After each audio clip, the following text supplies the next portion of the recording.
അലൈക്കും. അപ്പോൾ എൻ്റെ പുതിയ വീട്ടിലേക്ക് ഏവർക്കും സ്വാഗതം.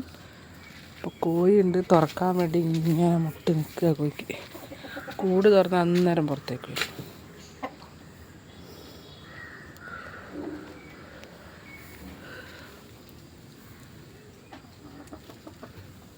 കുറച്ചുകൂടി കഴിഞ്ഞിട്ട് തുറക്കാൻ വിചാരിച്ചു, കാരണം തണുപ്പല്ലേ, പിന്നെ നായ്ക്കളെ ശല്യം. നമ്മൾ പുളി ഇതാ ഇഷ്ടാൻ വില പിന്നെ ഉണ്ടായിരിക്കാം.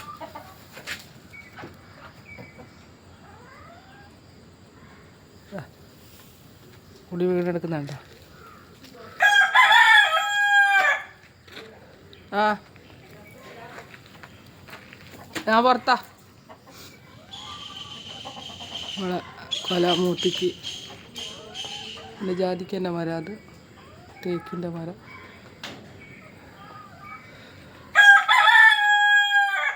നമ്മളെ കിണറിട്ടത്. പിന്നെ ചെടികൾ. രാവിലത്തെ വിശേഷം ഇത്രയേ ഉള്ളൂ.